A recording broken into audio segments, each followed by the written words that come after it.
Must have got stuck in there. Now he's Ottawa. Is that where he goes? Let me, real quick. Well, I hate that. That is one of the requirements, though. You kind of got to be here, you know. Can't believe it. Reggie's not here. We'll have to tell the elders on him. Is he really? Baseball game? She plays baseball?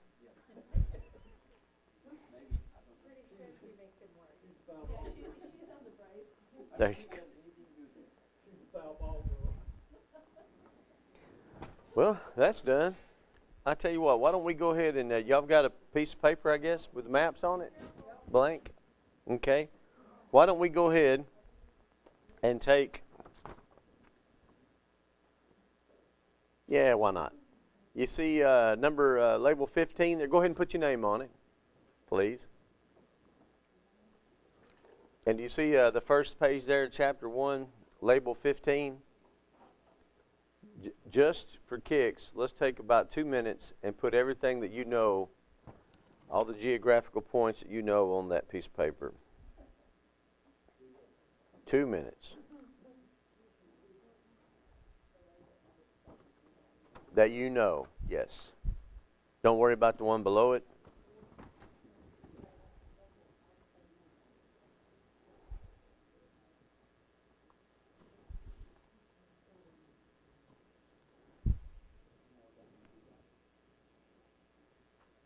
We're not going to take much time with that. This is for me.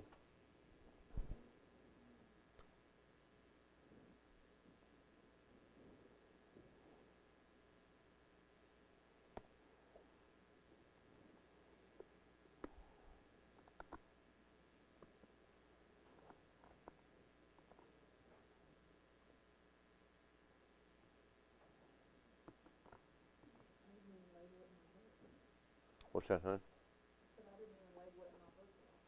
Man, don't you be looking in that book, Carla? Tell you what, them Casses, man, you got to watch them. I'm not going it from grade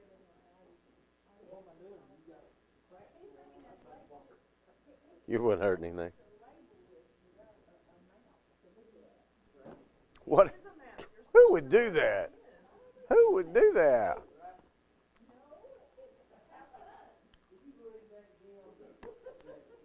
Some people.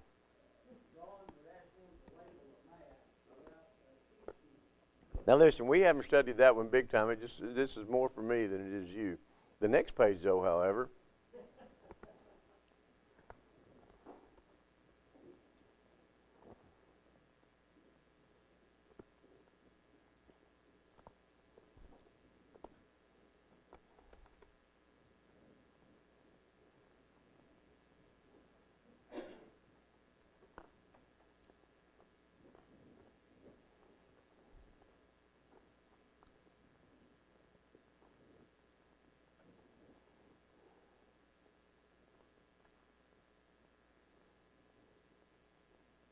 All right, guys, that's good. Go ahead and flip the page to the next page there.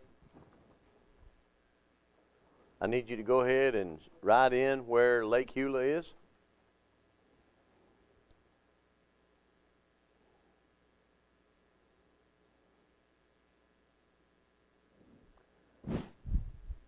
Next, I'd like for you to write in where the Sea of Galilee is.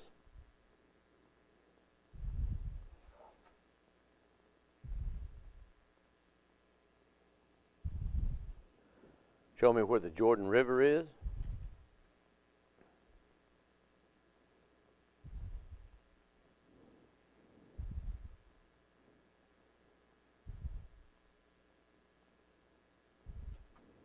Need you to tell me where the Dead Sea is.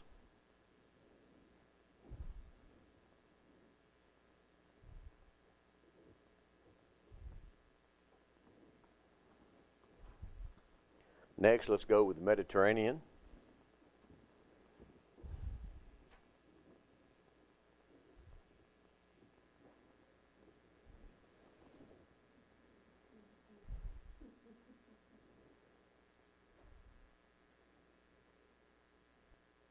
Next, let's go with Mount Carmel.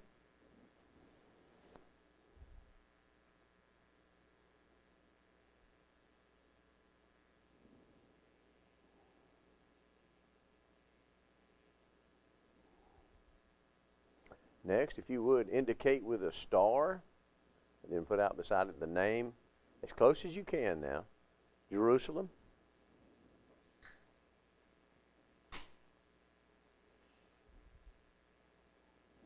Dude back there popping the top on a coal and didn't even offer us one. That's something.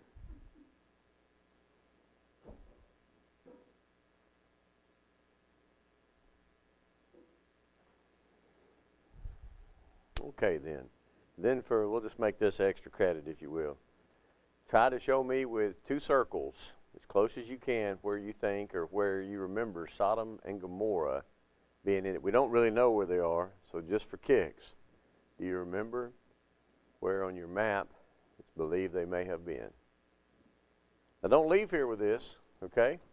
Don't leave here with this. Make sure I get it back. So everybody get a handy-dandy book? Everybody have a book? That's nice, isn't it? They didn't charge y'all nothing, did they? I got mine for free. Years ago, Jim Lewis gave me that. I was really appreciated that. I wasn't even taking the class. All righty. Be sure you don't leave here with that, okay? And if you're worried about I might grade it or something for you guys auditing, I still at least need your front page so I can see how deep we need to go. Okay? Check it out. Here we go. You'll be on chapter 6 in your book, the Jewish Exodus. The land of Egypt. Egypt represents one of the oldest civilizations. Its people are descendants from Noah's son, Ham.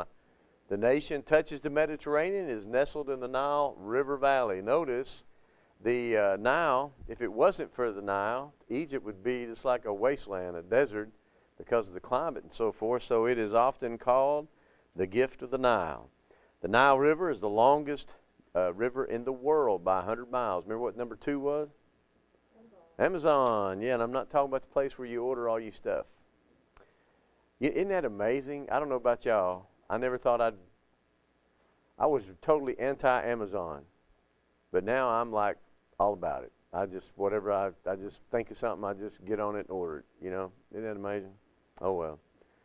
That's what you call fickle, right? When you're all against something. All right, longest river in the world, and what else is unique about it? Flows north. Why in the world would it do something like that? There you go. Kind of like the Dead Sea. It's amazing how, you think about geography, how everything's going to the lowest point there. That's why Jerusalem is high, and when the fellow's going down from Jerusalem to Jericho. Notice next here, we've got the mouth of the Nile River divides into several branches as it enters. Notice the two that we're going to pay attention to are the Pellucid and the Canopic, okay? And so I've got two things here to try to show you. And, this over here is the Pellucid, that's the eastern one. And then over here is the Canopic. And notice they kind of branch off here like an artery. And so you have what's called the Canopic mouth and the Pellucid mouth. I wouldn't worry a whole lot about that, except we're going to have to answer some questions here in a minute. And there's just a little bit more of a detail. And you see the Canopic on the west and the Pellucid on the other side there, on the eastern side. All right. Once Egypt was a world empire. At other times it was governed by foreign kings or pharaohs. It was one of these foreign rulers who appointed Joseph to second highest authority. And that's why in the beginning of Exodus you find there arose a Pharaoh who what? Did not know, not God, but who? Joseph. Yeah, see, Joseph had been somebody. The children of Jacob were treated real well, under his reign. But it's also believed he was an outsider, like we're talking about here. He was like an appointed king or guy had come in and took over. When the Egyptians got back in power, they kind of kicked everybody out, if you will. Later, when Egyptians ruled again, the Hebrews were hated and made slaves. And in fact, that's a whole interesting story. We won't really have time to get into it, but they got so predominant that it worried some folks. They started trying to infanticide. They started trying to kill the kids. Notice Memphis was the capital of ancient Egypt, and Memphis means city of good abode. I have no idea why that thing in the West Tennessee is named that, because it's anything but. But anyway, it lies 10 miles south of Cairo. Notice the chief city of Goshen was Ramesses, and it was built by Hebrew slaves. Alexandria was a great shipping port, an important cultural city. It was built by Alexander the Great. It was here that a large Greek-speaking Jewish colony flourished centuries after the Hebrew exodus from Egyptian slavery. The Septuagint, or you'll see that often in the footnotes, if you've got a good study Bible, they'll, when they're telling you different, footnotes of this could be translated this or whatever, sometimes they'll allude to LXX, which is 70, which is the Greek Septuagint, and that's because that's how many scholars worked on that Greek translation of the Hebrew Old Testament. While we're here, I'm, once again, man, I've studied the book of Isaiah. I feel like I almost ought to grow a beard and walk around barefoot like he had to for 3 years.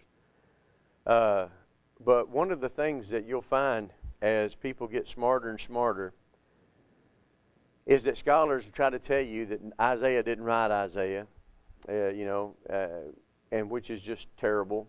Liberal theologians who don't believe that the God of heaven can predict prophecy or that God even speaks to man, really. Abilene Christian University put out a 1-volume commentary in 2009. Not everybody that contributed to that volume was anti-biblical, if you will, but the majority do not believe that Isaiah wrote Isaiah, even though Jesus quotes the first part of Isaiah and the second part of Isaiah in John chapter 12 and attributes both to Isaiah. It's just enough to make you sad. And the reason they don't want to do that is because you have a couple of chapters that are real pointed in the last half of Isaiah. And that is they name Cyrus by name, the king who is going to come to power, the Medo-Persian king, who's going to come to power and is actually going to return the Jews back to their homeland. And folks who don't believe in miracles, people who've gotten so educated religiously that they don't believe in, God can write or can inspire the Holy Spirit to inspire men, say, well, that just couldn't possibly happen, that Isaiah could know, 200 years, 150 years before time, that this king's name was. So somebody had to put that in later. That's just absolutely false. As a matter of fact, God says this is one of the evidences that I'm giving you, Israel, that you know that I am God and that I'm going to take care of you, and I'm going to, for the remnant, I'm going to bring you back. And why do I say that? This Septuagint was translated between 300 and 250 BC. And that's when you have the Hebrew scriptures being taken and put into the Greek language. So that is a, what do you call that? When you stick a stone in it. We know that that was done. And so these guys who don't believe in predictive prophecy, they have to give that up. They have to give it up. When the Bible says that Jesus is going to be born in Bethlehem, and these guys translate the Hebrew to Greek and write it 250 years before the Christ, and then the Christ, that's common knowledge. When Herod asked the wise men, where's this king supposed to be built, supposed to be born, they immediately say, well, Micah 5:2, they quote Micah 5:2, Bethlehem. And so if God can know something 250 years in the future, and we know that he knows the beginning from the end from the beginning. Time's not a thing with God. But for these liberals who want to try to just undermine the scriptures, saying, no, it's impossible that Isaiah could know that, we've got, historic proof outside the Bible that shows you that prediction was made 250 years before the Christ, and so they have to accept that. So what's the big deal? I don't understand that. But we've got, and what gets me is that ACU, of course, was one, and John Willis did that, John T. Willis. And John T. Willis, he used to write a lot of material back in the 60s and 70s. The Living Way, any of y'all have any of those old Living Way workbooks? I had no idea. It really broke my heart to read that. I had to do a paper on that not too long ago, and I was like, man, I just can't even believe this. But anyway, that Septuagint was translated in Alexandria It's right there, 250 years before the Christ. We have the Greek translation. And by the way, that's the one most quoted by the apostles. Alrighty. The enslavement of the Hebrews, the birth of Moses, and the 10 plagues, 80 years after Moses' birth, preceded dramatic exodus from the Hebrew people from Egypt. God miraculously caused the Red Sea to part, providing them an escape route, if you will. And that's probably something that we need to address. Go ahead and look at that page that you have. Do you see on the bottom, the one that I didn't ask you to do anything with? Do you see the little antennas that come out of the Red Sea there? You've got the Sinai, and you've got the Gulf of Aqaba. Aqaba's to your right. Sinai is to your left. A lot of people want to, and you'll even see this with some of the Thomas Nelson stuff now. They'll have up here at the top of that left antenna, see where it kind of pinches together there a little bit? They'll try to have Israel crossing in there somewhere. When the Bible says it was the Red Sea, which is the big body of water down there, and why do you think they try to do that? Why do you think people want children of Israel crossing there? Yeah, it's easier to believe. You'll also see where, I can't believe you're eating a cupcake in front of me too, Carl. Y'all are awful, man. I mean, just next thing, y'all probably have movie butter popcorn or something next time. Anyway, you've heard the old saying that, as a wind came and there was this little place that wasn't so deep, and so Israel could cross across there, like on a little reef. You ever do that when you go to the ocean and you see people out there and they're in ankle deep water, but they're 100 yards out in the water? You're like, wait a minute, so there's a sand dune or whatever. So they want to say that. But that won't work. Why won't that work? Well, but an even better thing than that. You're going to tell me that Pharaoh and all them men drowned in ankle deep water when the wind quit? That just don't make sense. But that's just people trying to, once again, take something that is, God, a miracle, and just saying, no, that's probably not really what happened there. It's a shame. Well, so crossing the Red Sea, and while we're there, might as well look at that. You've got the Red Sea right there. You see where the two antennas, if you will, split off, the two gulfs? That's the Sinai, Mount Sinai right there, okay? And so that's going to be big here in a minute, too, when we start answering our questions. That's the Sinai Peninsula. And they wandered for 40 years. Do you remember why they wandered for 40 years instead of like a few days? One for every year. And what happened? I mean, why did we have to end up staying there 40 years? They blew it, right? He had 10 guys come back and say, man, I'm telling you, those dudes over there, they are jacked up.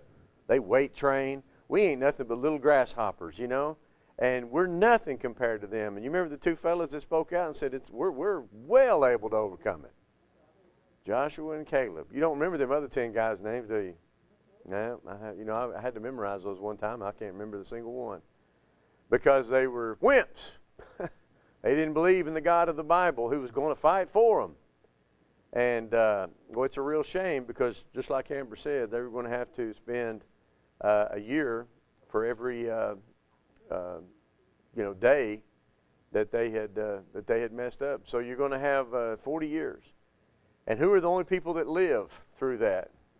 Everybody what? What age was the cutoff? Remember that? 20, yeah. So, sometimes, and I'm not saying it's 20, but when you start thinking about that age of accountability thing, a lot of times we have that tightened down there to about 10 or 11, But God said people 20, they would be, they weren't held accountable for what the people had done. Matter of fact, God says they're going to go in and enjoy the land. You said they couldn't, you were afraid to take them in. Well, let's keep going. At the wilderness desert, 5 individual wildernesses are named, and he names them there: Shur, Etham, Sin, Paran, and Zin.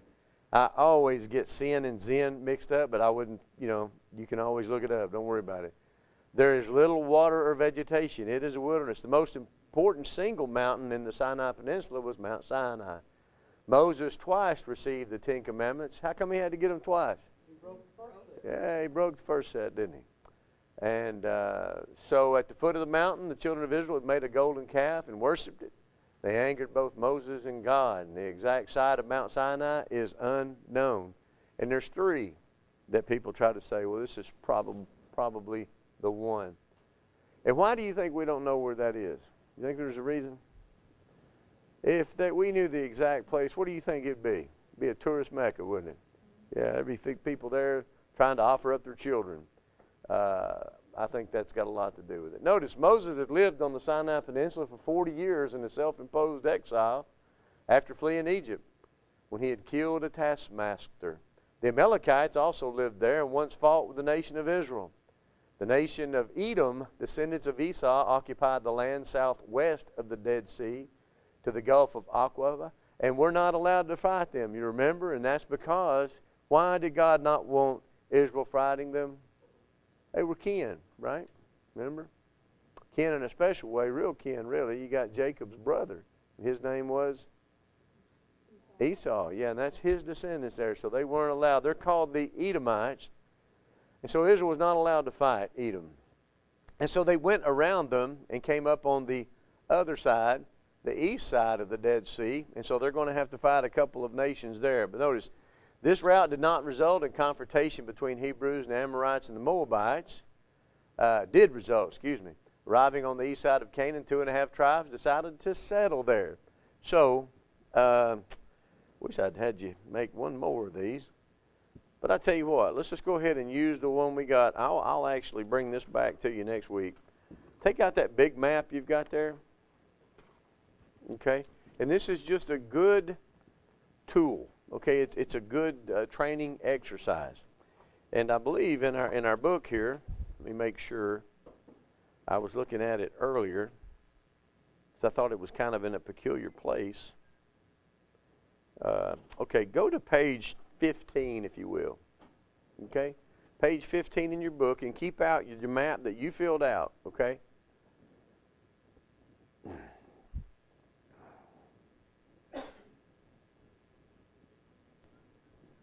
And so we'll make Eula here and Sea of Galilee somewhere in here, then the Dead Sea down here, all right? Okay, so let's go ahead and let's just get a general idea. We're going to say this is the Dead Sea. Boy, it's a poor-looking Dead Sea, isn't it? This is going to be Reuben, okay? He's going to stay on this side, and this is what we call Transjordan. They're going to stay on the east side of the Jordan. So they'll be referred to as the Transjordanic tribe. Just means they're on the other side, okay? Okay, and above them, you're going to have the tribe of Gad. And at one point, you're going to know all this by the end of the year, okay? End of the year, listen to me. By the end of this class, there's going to be 6 cities of refuge. We're going to nail them too, okay? Because those are things that will come up. And they also help you recognize everything else. Now notice above that, you've got Manasseh.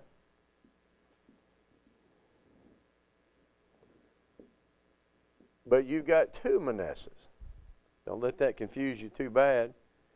Because down here, a little bit below the Sea of, and just go ahead and you can label that if you want to. That might help you remember. But notice on the west side, take the Sea of Galilee. And then we want to look at the Dead Sea and try to get about in the middle. And of course, this ain't to scale. And then we're going to have Manasseh again. This is the west version. What is significant about Manasseh? Do you remember? They weren't one of the original 12. Where in the world did they come from? Joseph had 2 boys, right? So Levi's not going to get a portion, but them 2 boys are. And while we're at it, let's just go ahead and give his brother's tribe down here. Remember his name? Ephraim, yeah. Ephraim is also what Hosea will call Israel, the northern tribe, because they were pretty significant. They were a lot of folks and were the major tribe, I guess you could say. And so as a result, you know, Hosea will just talk about them. He'll call them Ephraim. Now notice right here, right above the Dead Sea, we've got the youngest son, right? What was his name? Benjamin. This is his portion. Once again, this is not to scale, but if you start dealing with this now, kind of get it into your head, that'll help you out. And if you go just a little west of that, more like where we would put Jerusalem, right? You're going to have Judah. And then a little piece inside of there, you know, this board is lower than it used to be. It's Simeon. Have you noticed how the floor keeps getting lower? Every time I've been to pick something over, it just keeps going down, I think. Now, over here, you've got what's called the tribe of Dan, but they never really take the Philistines to task and really take that over like they need to. That's why you'll have a big group of them move up. Boy, this is terribly not to scale. Let me put Lake Hewlett up here a little bit higher, all right? And then stuck above Manasseh is going to be Issachar. And then just kind of over here in the mountains a little bit, beside them will be Zebulun. We need to kind of stick them with Mount Carmel, don't we? There we go. So Zebulun. I'm glad y'all's map is much better than mine. Over here, this will be Tyre up here. Remember, that's a big part of Bible history. Sidon will be up here on the ceiling, I guess. And so this right here is the tribe of Asher. And then a little bit west, really hill country, will be Naphtali. Man, this is terribly. I hope y'all do better, okay, than me, because I've got this way too far from the Sea of Galilee. All right. Yeah, do that, right? Okay, so check it out. One of the things that's interesting is, where does Jesus spend most of his time? Down here, the tribe of Judah, down here in Jerusalem. Is that where he grows up and goes to rabbi school and all that? No. He's way up here with Asher, Naphtali, and this Sea of Galilee, which should be here, Sea of Galilee area, in a place called Nazareth. That's why when, he says, Nathan, talks to Nathan, says, an Israelite in whom is no guile. But when Nathan hears about Jesus and says he's from Nazareth, remember what Nathan says? Yeah, and that is because Asher and Naphtali, they were two of your younger, the two of your tribes that were furthest away. But when Assyria and all those guys come to beat people up, they're going to go right through them. They're constantly. It's kind of like between Scotland and England, man, they just about beat themselves to death. I mean, they killed each other so much. Nobody really lived there. It was wild kind of country, and settlements would form up and stuff, but it was a war zone. It was like living in the demilitarized zone. I mean, for 500 years there, if you ever read any English history. I have no idea what that has to do with our geography. But check that out. Kind of put that into your head. Just remember, Reuben, Gad, Manasseh's on two sides. And once you go down, it gets pretty easy, because you remember Ephraim, Judah, Benjamin, Simeon. Dan doesn't really ever conquer the Philistines. Remember, this is Philistia. They're always a pain. And then Asher, Naphtali, Issachar, and Zebulun. Okay, because that's something you're going to need to know. That'll be probably a take-home deal at the end of the quarter. All right. Well, I think we did pretty good with that. Let's go on to our questions here. Egypt has been called what? Absolutely. Number two things are especially different about the Nile. What did we say those were? The longest river in the world, and it flows north. Flows north.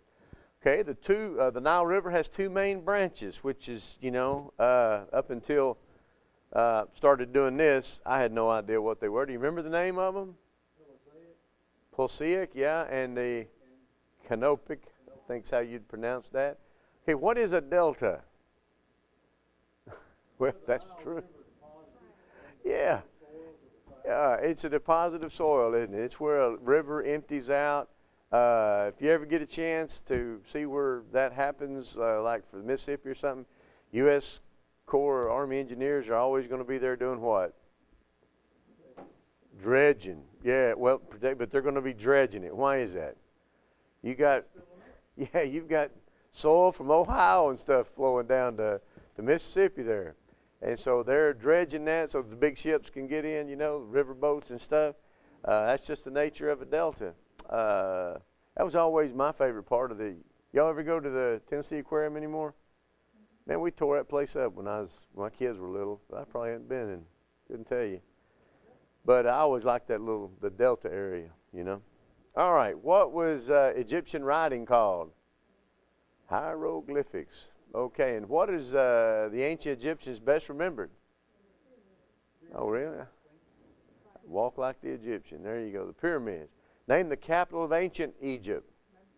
Memphis, which means the city of good abode, unless you're in Tennessee. Name the chief city of Goshen. As Ramesses. Yeah, and it was built by who? Slaves, Hebrew slaves. And what city was the Greek translation of the Old Testament made? Alexandria. By the way, don't beat yourself up too bad if you Google that or something, because there's a bunch of Alexandrias. Everywhere Alexander went, he made him one. All right, what is the name of the Greek translation of the Old Testament? Septuagint. It's usually referred to as the Roman numerals for 70. What is the name of the land where the Israelites wandered for 40 years? Sinai Peninsula. Yeah, and where did Moses receive the Ten Commandments? Mount Sinai. That's exactly right. And why did the Jews not attack the country of Edom? What does our book say? That's right, ancestral relationship. Which tribes decided to stay on the east side of the Jordan River? Well, we just look over the board, can't we? Reuben, Gad, and the half-tribe of Manasseh. So where did Moses die? Mount Nebo. That's right. Who buried him? Who fought after his body years later, or I guess sometime afterwards anyway? He had to be dead to have his body fought over, right? Remember who that was? That's Jude, isn't it? Yeah, Satan and Michael. Wouldn't you like to know a little more about that? Name two men who left Egypt and survived the wilderness wanderings to enter into Canaan. Yep, Joshua and Caleb. Yep. All right, chapter 7. Here we go. We're going to whoop some head now. It's time to go in and take over this land, and man, do we have our work cut out for us. The conquest of the Transjordan. Notice before the death of Moses, the nation of Israel conquered the land east of the Jordan. This river is referred to as Transjordan. Trans means across, thus Transjordan means the land across the Jordan River. And do you remember, just this Bible trivia? This is free, ain't gonna cost you anything, okay? Bible trivia. When these tribes go home after the ceasefire, after the fighting's done, what's the first thing they do over here on the other side of the Jordan? Causes a stink. Yeah, they set up a monument, an altar, don't they? And boy, Israel gets all hot under the collar, don't they? And they get all their men of war, and they go over and say, we're going to have us a talk. Man alive, we've had problems with idolatry. What are you guys doing? You remember what they said? It's not an idol, but we're just afraid that down the road your kids are going to not forget our kids are their cousins. We put that for a monument so that y'all would remember. And so remember, that appeased everybody, and everybody went home, and there was no bloodshed. So check it out. This is the Transjordan conquest. Remember, Edom is going to be down. You know what? He gave me a pointer. He wants me to stay in screen. I don't know why anybody would want that. Edom is down here. Remember, we don't fight them, so we go around. Do you remember why God didn't have Israel just come straight up through here? This is early on, before they sent out the spies. Do you remember? Why did he not take them up through here?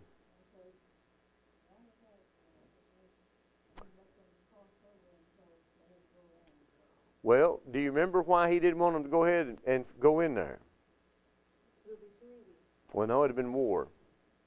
He's afraid for them to see war. Remember, he's going to keep them away from that as long as possible. And so they end up going around Edom. We can't fight them, so we go. And here we got the Moabites and the Ammonites. And you've got what two kings? Og's one of them. Who's the other one? Isn't his name Bashan? The two kings, we defeat them over here. Uh-oh. Okay. Yeah, Ammonites, the Moabites. Remember how we come about them boys? Their daddy was Lot. Remember how they came about? Who was their mamas? Yeah, that's right. That's not a good thing, was it? Well, anyway, you can see the route of march and how this was taken, how this took place. Let's go ahead and read about it. That's just a blow up of the southern part of it. They go into Edom, don't fight, go to Moab, and of course they'll, you see any names, Mount Nebo's up there, some of the things that you can kind of look at and get an idea, but that's the route of march. And then we have the Transjordan conquest of the 13th century, the northern part, where they go up to the opposite side of the Sea of Galilee, and of course have the fights there. After the death of Moses, Joshua led the Israelites across the Jordan River. That's pretty cool in and of itself, right? The Jordan River is at flood stage. So what do? They put, the priests stick their feet in the water, and what happens? Dries up. All of them go across. Remember, they take stones, put in the middle of it, and then when they step out, it fills back up. Notice the first city attacked. Who is that? We all know about the walls, right? Joshua 6. Jericho. People marched around 7 days. Last day they shouted and blew trumpets. The walls fell flat. Jericho was destroyed and burned. And everything was going pretty good except for one fellow saw some gold and some silver in a Babylonian garment. And he just couldn't keep his hands off of it, right? And, well, they figure out who that was. And how do we come about that information? Well, we go to attack this little old city of Ai. Just a little city, nothing compared to Jericho. Should have been an easy thing, right? In fact, the reconnaissance guys come back and say, man, there's not much there. We won't need everybody. Let's just take a handful, So they take, I think, 10,000 or something like that and are defeated.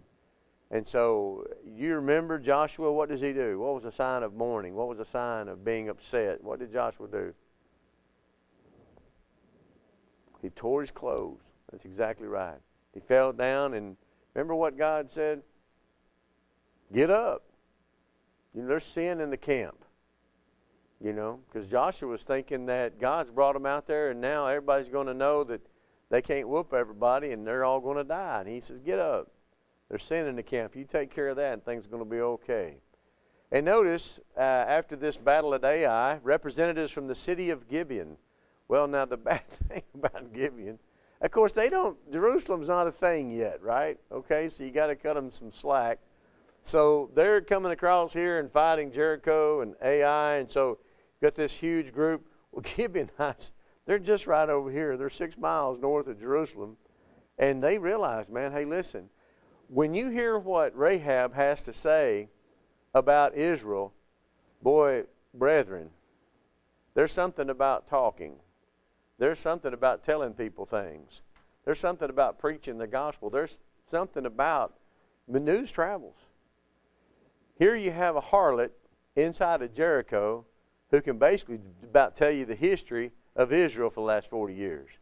We know that your God brought you up out of Egypt with a strong hand. We know what you did to Og. We know what you did to the kings and basically we're scared to death. How'd she find out all that? News travels.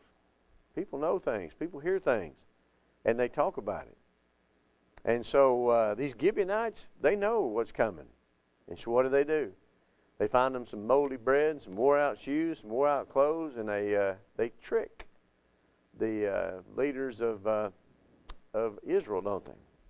And convince them that, when they left their house, their shoes were new and the bread was fresh.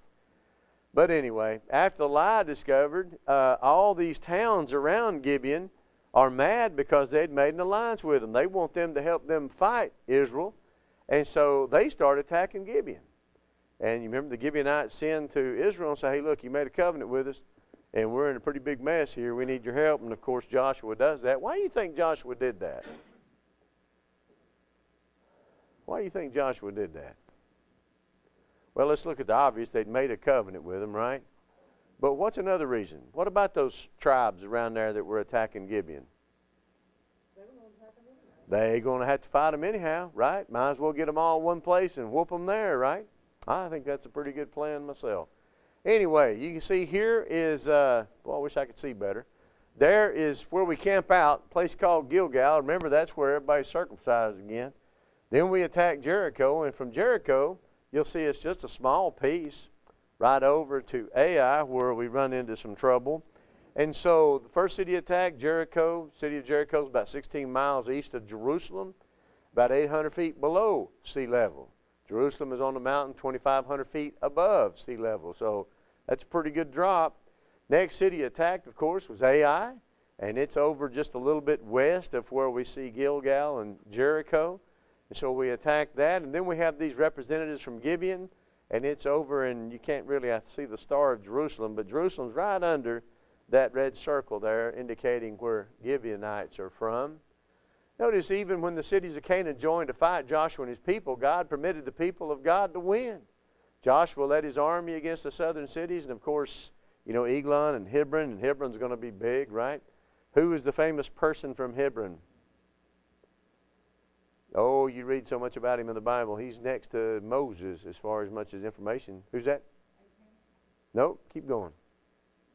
Well, Abraham was through there, but who's the most significant person out there? Well, I guess you could argue Abraham. I'd go with David, though. David, and that's where he's going to start his reign. He's going to have his first children there.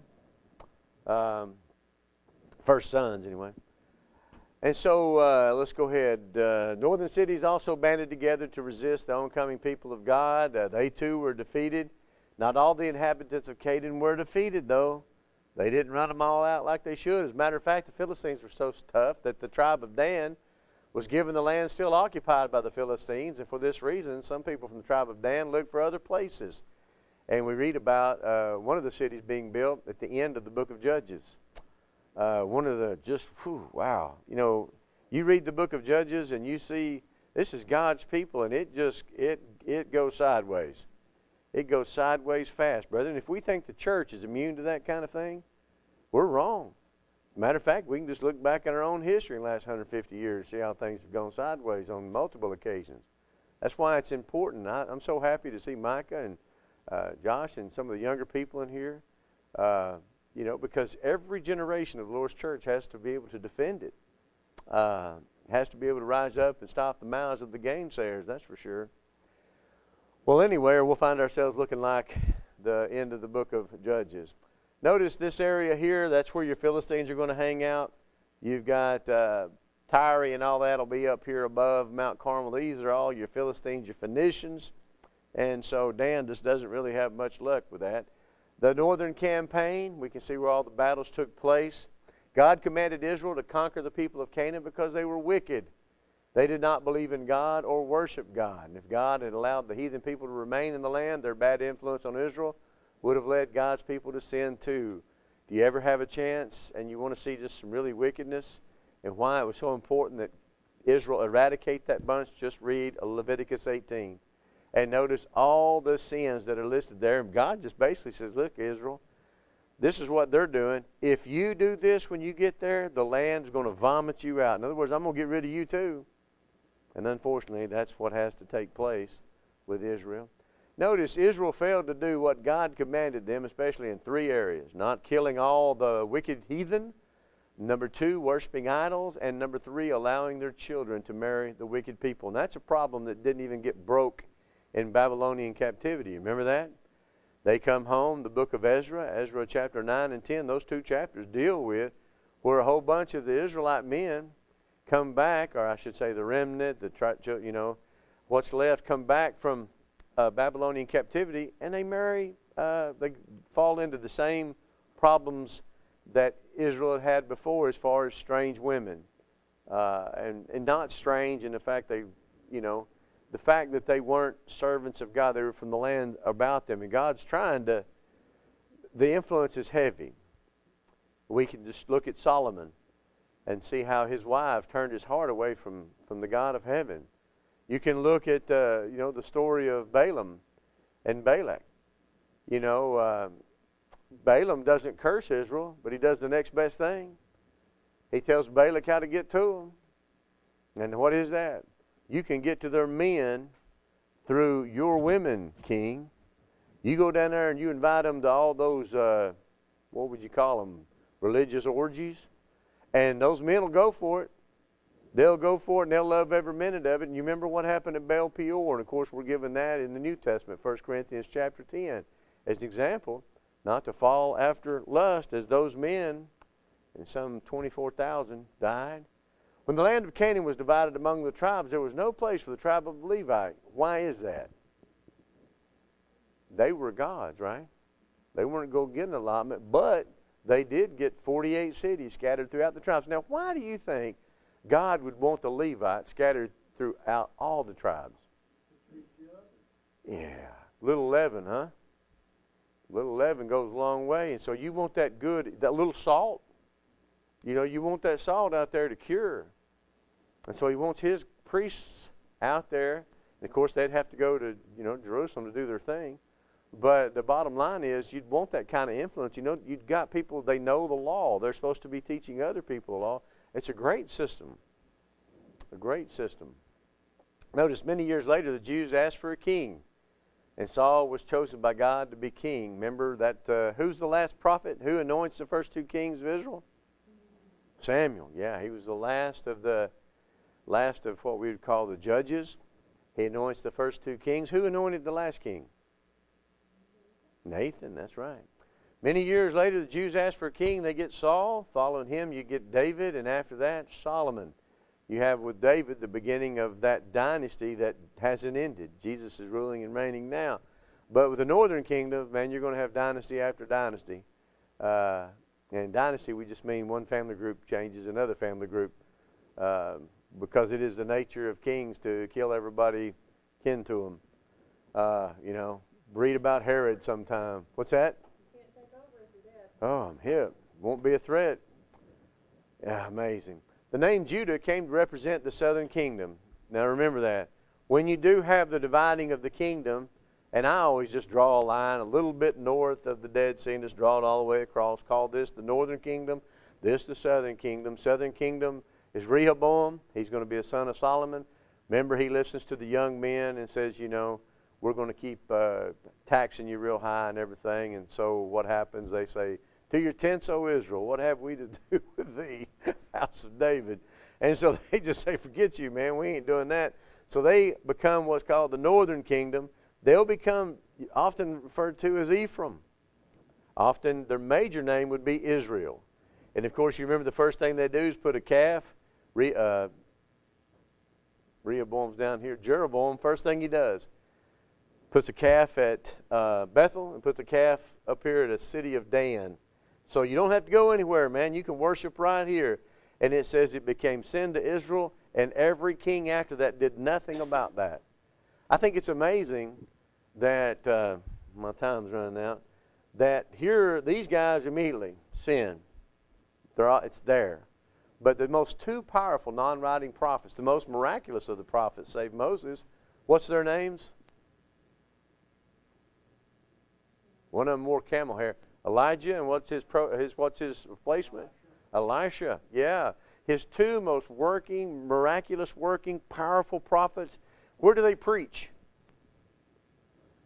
In the northern kingdom. Sometimes you got to send them where they're needed, right? And boy, did poor old Elijah have his work cut out with Ahab and that whole bunch, right? They're going to be called Israel. Remember, Hosea will call them Ephraim. Southern kingdom will be referred to as Judah.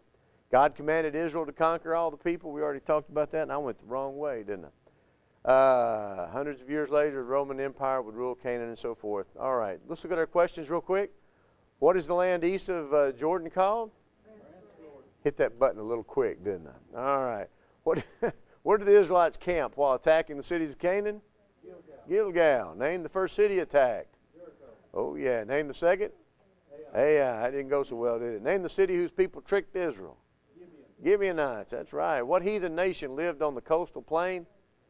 Them old Philistines. Yeah, that's right. What tribe of Israel was given the coastal plain but never really lived there? Dan. That's Dan, yeah. Which tribe of Israel was given 48 cities? Levi. Name the first 3 kings of the people of Israel? Saul, David, and Solomon. Absolutely. And what 2 heathen nations were allowed to make slaves of God's people? Syria. Assyrians and the Chaldeans, right? The Babylonians. Boy, brethren, I've enjoyed it. I hope you've learned something. I hope you've gotten something from it. Let's close with a prayer, shall we? Our Father in heaven, we're thankful for this time. We're so thankful and impressed and just love the brethren that make up this class. They're willing to spend an hour of their late evening to come and learn more about you. We're just thankful for the school. Thank you for the wisdom that's put it together. And Father, we pray you give us a safe travel home. In Jesus' name, amen. Don't leave with your paper. Even if you don't want me grading that other one, you can at least give me that front page.